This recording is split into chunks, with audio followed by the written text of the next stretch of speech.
প্রশ্নটা হচ্ছে 1 into 2 into 3 into dot dot into 100 equal to প্রশ্নবোধক।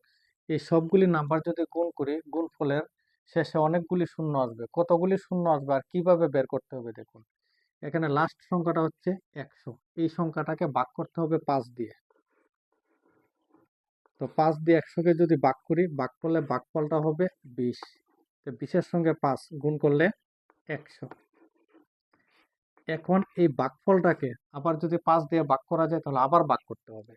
তো 20 নাম্বারটা 5 থেকে বড়, তাই 5 দিয়ে 20কে ভাগ করা যাবে, তাই আবার ভাগ করতে হবে।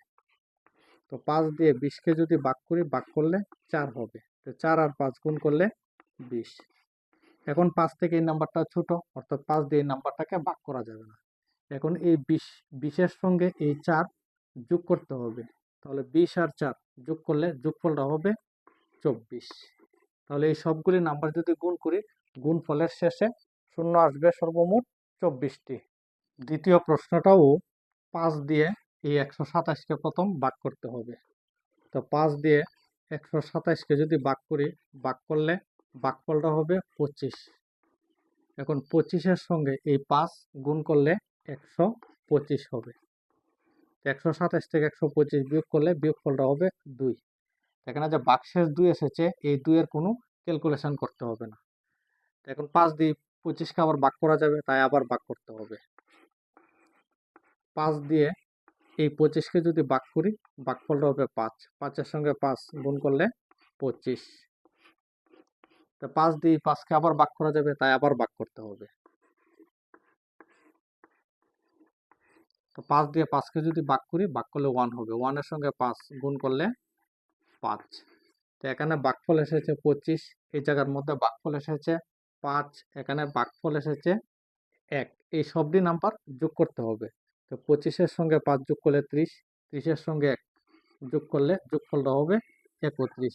তাহলে এই সবগুলি নাম্বার যদি আমি গুণ করি, গুণফলের শেষে শূন্য আসবে 31টি। 3 নাম্বার প্রশ্নটা হচ্ছে 2 into 4 into 6 into dot dot into 200 equal to প্রশ্নবোধক। 3 নম্বর প্রশ্নটার মধ্যে 2 আর 4-এর পার্থক্য করলে 2 হবে, 4-এর সঙ্গে 6 পার্থক্য করলে 2 হবে। তাই 2 দিয়ে এই 200কে প্রথম ভাগ করতে হবে। তো 2 দিয়ে 200কে যদি ভাগ করি, ভাগফলটা হবে 100। এখন 5 দিয়ে এই 100কে ভাগ করতে হবে, তাই 5 দিয়ে 100কে ভাগ করলে 20 হবে। এখন 5 দিয়ে 20কে আবার ভাগ করা যাবে, তাই আবার ভাগ করতে হবে। তাই 5 দিয়ে 20কে যদি ভাগ করি, ভাগ করলে 4 হবে। এখন 5 দিয়ে 4কে আর ভাগ করা যাবে না। তো 20-এর সঙ্গে 4 যদি যোগ করি, যোগফলটা হবে 24। অর্থাৎ সবগুলি নাম্বার যদি আমি গুণ করি, গুণফলের শেষে শূন্য আসবে 24টি। এই প্রশ্নটার মধ্যে 3 আর 6-এর পার্থক্য করলে 3 হবে, 6 আর 9-এর পার্থক্য করলে 3 হবে। তাই 3 দিয়ে এই 99কে ভাগ করতে হবে। তো 3 দিয়ে 99কে যদি ভাগ করি, ভাগফলটা হবে 33। এখন 5 দিয়ে এই 33কে ভাগ করতে হবে। 5 দিয়ে 33কে ভাগ করলে 6। আর ভাগশেষ যে নাম্বারটা আসবে, এই নাম্বারের কোনো ক্যালকুলেশন করতে হবে না, শুধু ভাগফলটা নিলেই হবে। এখন 5 দিয়ে নাম্বারটাকে আবার ভাগ করা যাবে, তাই আবার ভাগ করতে হবে। 5 দিয়ে 6কে ভাগ করলে ভাগফলটা হবে 1। এখন 6-এর সঙ্গে এই 1 যোগ করতে হবে। তাহলে 6 আর 1 যোগ করলে যোগফলটা হবে 7। তাহলে এই সবগুলি নাম্বার যদি গুণ করি, গুণফলের শেষে শূন্য আসবে 7টি। 5 নম্বর প্রশ্নটা হচ্ছে 7 into 14 into 21 into dot dot into 777 equal to প্রশ্নবোধক।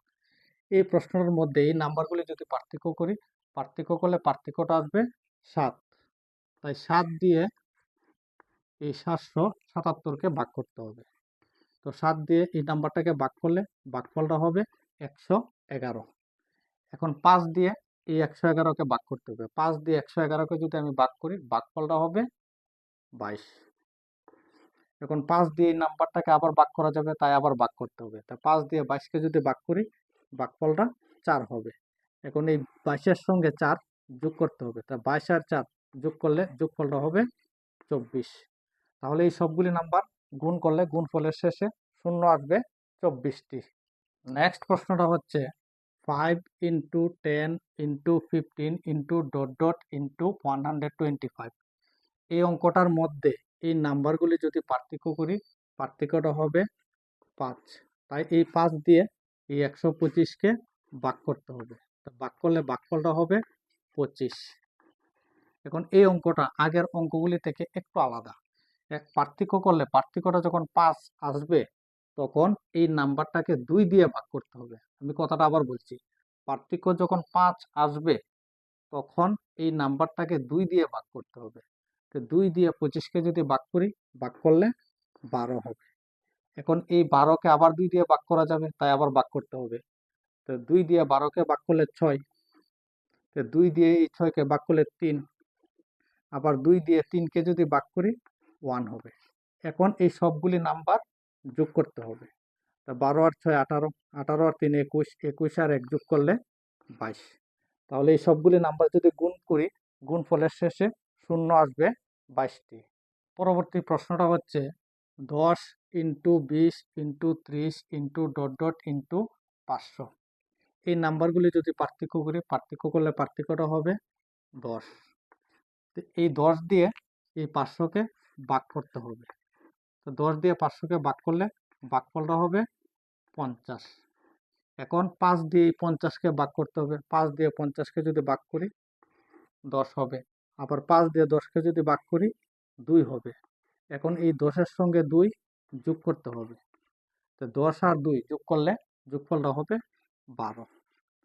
এখন পার্থক্য যখন 10 আসবে তখন এই 50-এর সঙ্গে এই 12 যোগ করতে হবে। তো 50-এর সঙ্গে 12 যোগ করলে যোগফলটা হবে 62। তাহলে এই সবগুলি নাম্বার গুণ করলে গুণফলের শেষে শূন্য আসবে 62টি। আগের সবগুলি প্রশ্ন থেকে এই প্রশ্নটা একটু আলাদা। এই প্রশ্নের আনসারটা কিভাবে বের করতে হবে দেখুন। এখানে প্রথমে দেওয়া আছে 100। এই 100কে আমি লিখতে পারবো 10 এর স্কোয়ার ইন্টু 1। 100-র পর দেওয়া আছে 200। এই 200কে আমি লিখতে পারবো 10 এর স্কোয়ার ইন্টু 2। 200-র পর দেওয়া আছে 300। এই 300কে আমি লিখতে পারবো 10 এর square into 3 into dot dot into 8000। এই 8000কে আমি লিখতে পারবো 10 এর স্কোয়ার ইন্টু 80। এখন সবগুলি ব্র্যাকেটের মধ্যে প্রথমে দেওয়া আছে 10 এর স্কোয়ার, তাই প্রথম লিখতে হবে 10 এর স্কোয়ার। এবং 10 এর স্কোয়ার কয়বার লেখা আছে? এখানে দেওয়া আছে 80, অর্থাৎ 10 এর স্কোয়ার 80 বার দেওয়া আছে। তাই এই যে পাওয়ার আছে স্কোয়ার মানে 2, এই 2 এর সঙ্গে 80 গুণ করতে হবে।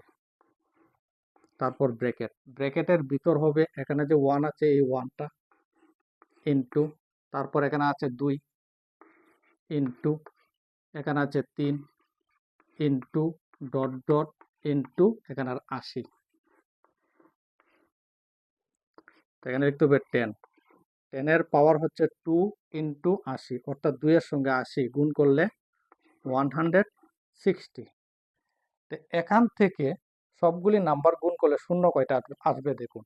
এখানে আছে 80, এটাকে প্রথম 5 দিয়ে ভাগ করতে হবে। 5 দিয়ে ভাগ করলে 16। এই 16কে আবার 5 দিয়ে ভাগ করলে 3, অর্থাৎ 16-র সঙ্গে 3 যোগ করতে হবে। 16 আর 3 যোগ করলে যোগফলটা হবে 19। এখানে 10-এর উপর পাওয়ার হচ্ছে 160, অর্থাৎ এখানে শূন্য আছে 160। এই নাম্বারের সঙ্গে এই 19 আবার যোগ করতে হবে। 160-এর সঙ্গে 19 যোগ করলে যোগফলটা হবে 179। তাহলে এখানে সবগুলি নাম্বার যদি গুণ করি, গুণফলের শেষে শূন্য আসবে 179।